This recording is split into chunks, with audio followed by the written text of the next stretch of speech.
I'm back with my witch's hat, which means one thing. Let's talk about some spooky season books.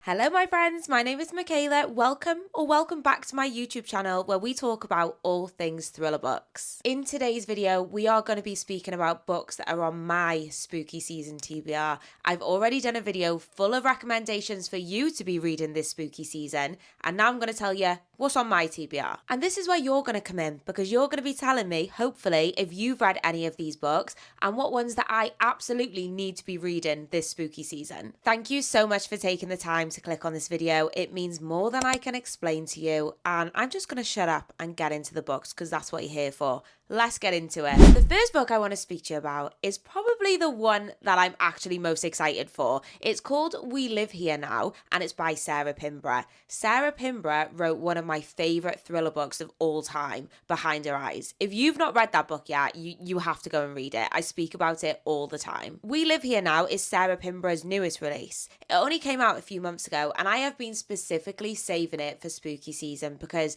it sounds so good and perfect for this time of year. Also, I just want to say, spooky season for me covers the period of September to November. So this is a 3-monthly TBR, if you will. In this book, we meet a couple called Emily and Freddie. They live in London, but Emily's just woken from a coma. She had a tragic accident, but she's woken up, she's fine. But her and Freddie have decided that they're going to make the move from London down to Devon for more of a chilled life. But as they pull up to the house, which is a country kind of manor, Emily gets a bad vibe. She's like, no, I'm not feeling it. This is a bad vibe. She goes inside and there's a whole second floor, which is an empty suite. And automatically she's like, somebody's died here. I know it. Freddie's not on board with this idea. He thinks Emily's no, not having it. There's no such thing as haunted houses. But then the floorboards start creeping, the windows are slamming shut, and the taps are turning on and off. So is this going to be a haunted house situation? So many of my friends have read this book,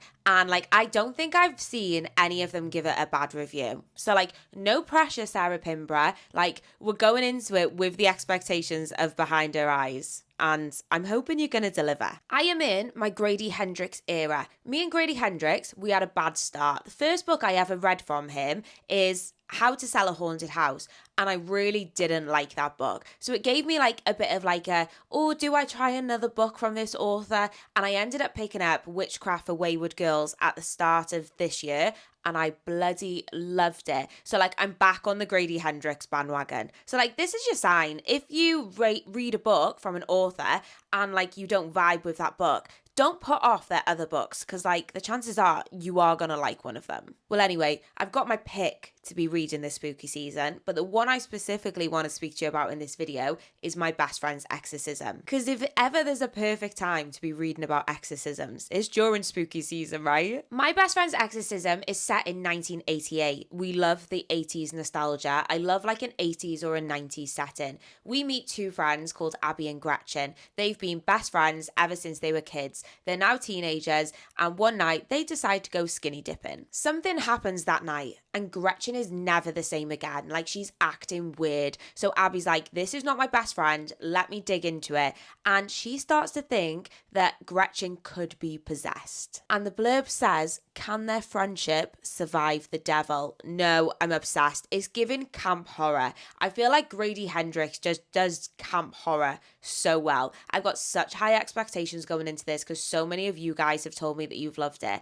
I actually didn't know that this has been turned into a movie until recently. I feel like I've been living under a rock. I love a horror movie. So hopefully I can read the book and then watch the film to see how they compare. But the book is always better, isn't it? Always is. I feel like Ask for Andrea by Noelle W. Eiley had its moment on Book Talk. Maybe last year, everybody was reading it and was literally obsessed with it. And I kind of missed the bandwagon for it, never jumped on it, but I'm jumping on it now. Late, but that's okay. This book follows three girls, Megan, Brescia, and Sky. They've all got one thing in common. They were all murdered by the same guy. This horrible, nasty guy groomed them online. He made out that he was this eligible bachelor, when in reality, he had an ulterior motive. He wanted to murder them, and he did, and he got away with it. But these girls despite being dead, are like, I don't think so, mate. We are coming for you. So these 3 girls have found themselves in the afterlife, which I think is so interesting. Like, we're going to be following these 3 girls as they're dead. Like, there's nothing that we can do about that. But like, I feel like we're just going to be rooting for them to catch this guy and stop him from doing it to more girls. I feel like that's such a unique premise. I really don't feel like I've heard that before. I've read a couple of books from Noelle W. Eiley now, and I absolutely love her writing. Like, I think they're like popcorn thrillers, but with more depth to them. So I'm so excited to get into this one. The Watchers by A.M. Shine has been on so many of my monthly TBRs, and I've just not gotten around to it. But if I can't get round to it during spooky season, like, when can I actually get round to reading it? Like, I have to do it. This is one where I've seen the movie before I've read the book, and I don't usually like doing it that way. But so many people, so many of my friends have told me that like the book is better than the film, which I'm honestly not surprised about, but I loved the movie of this. So this book follows Mina, who finds herself trapped in a forest. She's gotten lost in this forest that is not mapped out on any map. She's like, bloody hell, what am I going to do? When a woman starts shouting at her to run. So what are you going to do? You're going to run, aren't you? She pulls her quickly into this bunker, shuts the door, and all that's in this room is a wall of glass and like the concrete walls behind her. So she's like, oh my God, what am I getting myself into? All of a sudden, the lights come on, and outside people are watching them. Like, I have shivers even like saying that. So it's up to Mina and the people in this bunker to find out what the Watchers want, why they're keeping them trapped, and how the hell they're going to get out of this forest that is just huge and basically impossible to get out of. The premise of it is actually given like really similar to the film, because I know like sometimes they change like loads, don't they? So I am intrigued to see like what is going to be different versus the film versus the book, because that sounds quite similar. But like, I won't be mad if it is similar. There is a sequel to this book as well, which I do have. It's called Stay in the Light, I'm pretty sure. So hopefully I love this and then I can read the sequel. The Executioners 3 by Susan Dennard is a brand new release. It's literally only come out in September. And when I heard the premise of it, I was like, add to cart. Immediate, going straight on that TBR. And it's a YA book. Normally, like YA books, I'm a bit hesitant to read, but this piqued my interest because it's set in the 90s. What do I love? A 90s setting.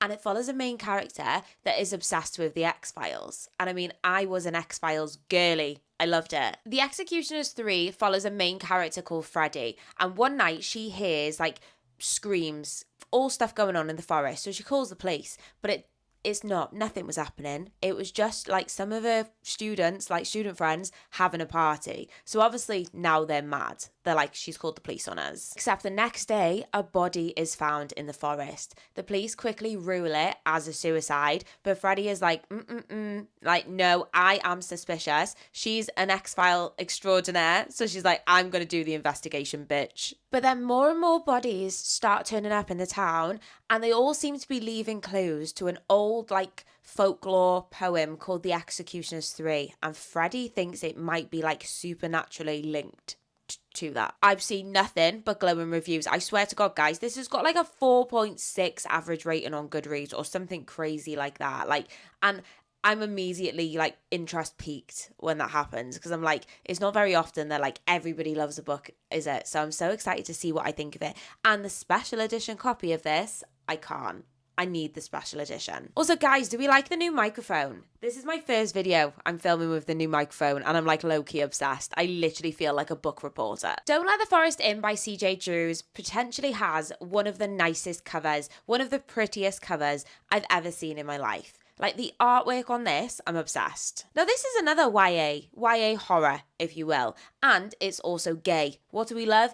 LGBTQ representation in any form in books. This follows 2 boys who are at boarding school, Andrew and Thomas. Andrew loves writing fairy tales, and Thomas draws like the characters, like he's the illustrator for these stories. But Thomas's parents have just gone missing, so he's going through a bad time, do you know what I mean? And like, he won't talk, he's not participating in the drawings anymore. I mean, I'm not surprised. His parents are missing, do you know what I mean? But when Andrew goes into the forest one day, he catches Thomas fighting the like people from the drawings. And I think like they might be in a relationship together, which is so cute. I hope that's the case. Love that. And again, this is another one that I've just seen glowing reviews for, and despite it being a YA, I'm so interested and I can't wait to read it. I can't wait to read all of these books. I'm going to sound like a broken record. Rachel Harrison is one of my favorite authors, like top 5 favorite authors of all time. And the last book I have to read from her backlist is Such Sharp Teeth. And I'm so sad. Like, I'm excited to read it, obviously, but I'm so sad that like I'm gonna have like caught up with her entire backlist. But do you know what that means? A Rachel Harrison backlist ranking video will be coming. This book follows Rory, who has moved back to her hometown because her twin sister is pregnant. She's not really happy about being there. She goes out one night and she bumps into an old flame at the bar. When she's driving home, she hits an animal. So she gets out the car to check that the animal's okay and she gets attacked. Thankfully, she survives, but not without consequence. She starts to notice that she is different. She is unnaturally strong. She has like an aversion to silver. The moon is like her best mate all of a sudden. So like, is she turning into a werewolf? From what I've heard about this is like, and this doesn't surprise me as like a Rachel Harrison fan, it's going to be like a feminist horror. And like I always find Rachel Harrison's books are more like cozy horror versus like horror. Nobody writes female characters like Rachel Harrison. I say it all the time. I just think she just gets girlhood. And like you will be able to see yourself in every single one of Rachel Harrison's main characters. And I feel like they've always got something to say. And from what I've heard, like this one is about, like this one it has an extra something to say. I think I know what it is. I think I've seen it floating around, but I'm not going to tell you because I do think it could be a spoiler. But obviously, please check your content warnings before going into like any book really if you have content warnings, but this one especially based on what I've heard. If Rachel Harrison has no fans, I am dead. Matchmaking for Psychopaths by Tasha Carell. This is another one that I'm obsessed with the cover. I've seen a few versions of the cover actually, but I think I like them all. Like I like the one that's got like matchsticks on the best. I think that one's my favorite. In this book we meet Alexandra. She's going through a bad time. Her fiance's just left her for her best mate. I mean, she wasn't really her best mate, was she, if she's going to take her fiance? And her mum's in prison, and like she just sits around waiting for her mum to call her from prison, like, what now? So to distract herself, she's gone and got a job as a little matchmaker for like a dating agency where she has to analyze people's profiles and like find out if they're psychopaths or not. Like, that sounds like such a fun job. Like, where can I get that job? But one day, she's introduced to a man that seems to know quite a lot about her. Things that he probably shouldn't know. And then people around her start to have bad things happening to them. So, like, is he a psychopath? How far is he going to go to like make her fall in love with him? That just sounds like it's going to be a good fun time, right? I think this one is like more supposed to be like a comedic type thriller, maybe like a bit satire, not a horror. But like I feel like that's going to be a great fun time. Like that's not going to end badly at all, is it? I was supposed to have read Book of Cold Cases by Simone St. James last spooky season. It was on last year's spooky season. Didn't get to it. And then all year I've been saving it specifically for this year's spooky season. So I have to get to it this year. So this book is set in 1977. Well, it starts out in 1977 where 2 men were murdered with the same gun. The main suspect was a 23-year-old local woman named Beth, who is like rich as fuck, and she was the number 1 suspect, but they couldn't prove it was her. She retreated to a big old mansion and she never spoke publicly on the case. Fast forward 40 years, Shay works as a hotel receptionist, but she's also a true crime blogger / podcaster by night. When she meets Beth by chance one day, asks her for an interview, like just on the off chance, like, want to be on my podcast? And she's like, yeah. So Shay packs up all her stuff and she's off to the mansion. But as she gets to the mansion, she starts to think everything is not as it seems. Something about me is I like love the little crossover between like true crime and like horror thriller. I love it like when books have like that element contained with them. So yeah, high hopes. 5-star prediction, maybe. We all know how that goes. I have a terrible track record for 5-star predictions. I take it back. This is a little polite request from me and Ralph that if you're not subscribed yet, please could you hit the subscribe button? It literally means the world to me. I love making videos and the fact that you guys are watching them means so much to me. So if you could hit the subscribe button and stick around, give this video a thumbs up, I really appreciate it. I even put my witch's hat on for you. So many of you have told me that I need to read Just Like Mother by Anne Hetzel, because my favourite trope in thriller books is cults. I'm literally obsessed with it. Now, fun fact, I have this book on my bookshelf and I did start reading it last year, but like I just couldn't get into it. So like I didn't want to force myself through it. I put it down and I just thought maybe now's not the right time to be reading this book. I'm going to come back to it. And since then, so many of you have told me that I'm going to love it. So I'm going to give it another chance. So this book starts out and we meet Maeve. Maeve was in a cult when she was a child called the Mother Collective. Like obviously she was forced to be there through her family. Like she was a kid. She wasn't choosing to be there. All the kids were rescued and they were put into care, so obviously separated from their families. That's going to give you a bit of trauma, isn't it? Jesus Christ. Because she was put into care, like I said, she lost contact with her whole family. It's now 20 years later and she's just got back in contact with her cousin and her best friend from when she was a child called Andrea. Andrea is now like a very successful businesswoman and they're going to reconnect. But is Andrea all what she seems? Like, did she fully escape that cult? Like, yeah, what's going on there? It's all a bit suspicious. We get past and present timelines. It's got a female main character and it's about a cult. What more could I want? Oh, and all the reviews say it's really creepy. And like the cover is pretty creepy in it with that baby's head on it. Okay, let's just switch it up for 1 second because the next book I want to speak to you about is not a thriller, but this is a recommendation that I got from Bestie Carly. The next book as well is actually, and this is called The Mourning Necklace, and this is a historical, I don't know, maybe it has got thrilling elements, but it's historical. It's also based on a true story, which when I tell you what this book's about, you're going to be like, how is that based on a true story? But it is. So the book starts out in 1724 and our main character is a woman called Maggie. She has just been found guilty of unaliving her baby. Obviously it's the 1700s, so her sentence is hanging. Like she's going to be hanged. Her family are like, thank bloody God. See you later, Maggie. Until she turns up at the door. And she's like, psych, bitch. Thought you got rid of me. I'm back. So like, how has she survived this hanging? Do you know what I mean? Like, what's gone on? I want to know. I really want to know just from that premise. But yeah, like I said, that's a true story. How is that a true story? I'm so intrigued to find out. Guess who's back? Maggie's back.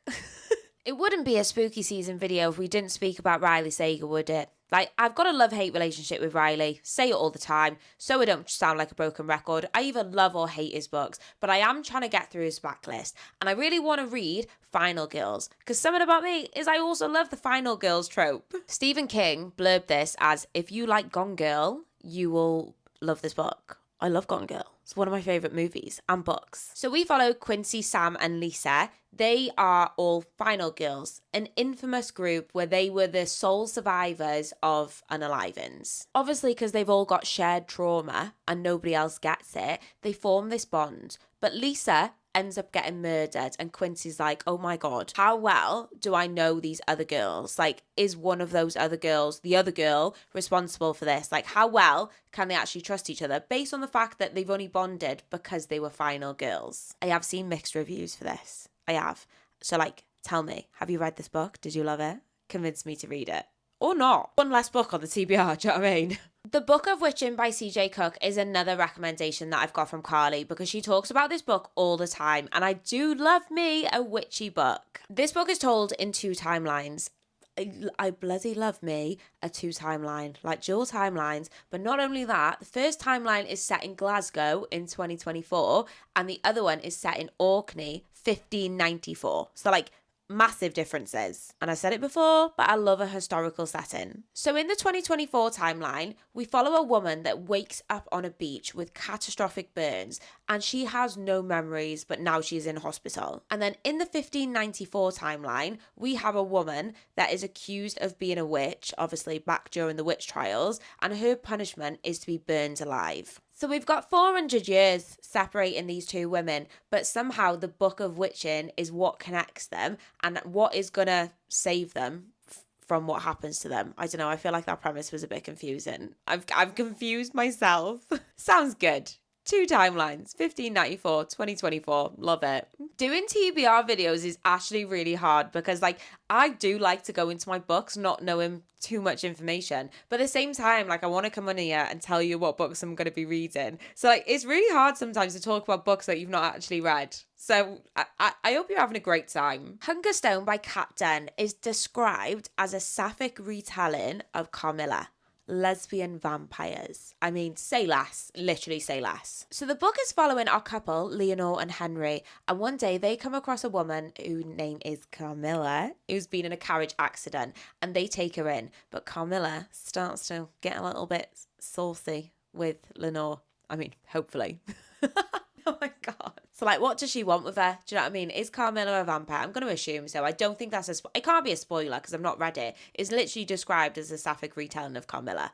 And I have seen mixed reviews, but I love the cover of this book. Like, love, love, love the cover of this book. Okay, the last book I want to speak to you about is called Please Stand by Emily Rennie. Now, this is actually an indie author who... This book was another one that was on last year's spooky season TBR. All right, we're not going to talk about it. Like, there's just so many books and not enough time. Do you know what I mean? And something I love talking about is like lesser known books and supporting like indie and smaller authors. So if there's any you're going to check out from this list, like let it be this. I'm going to make it a priority to read this spooky season. Our main character, Eva, lives in a little pink bungalow, and every day she tunes into her favourite TV show, the Lifetime Lila show. Lila is like... what would you liken her to? I don't know, like Oprah Winfrey. Like she's like a daytime TV show host that the British public love. Maybe Oprah was a bad example. I nearly said Ellen, and we don't bloody like Ellen. But Eva's simple life is going to be disrupted by a knock on the door, and Lila suddenly doesn't seem so comforting.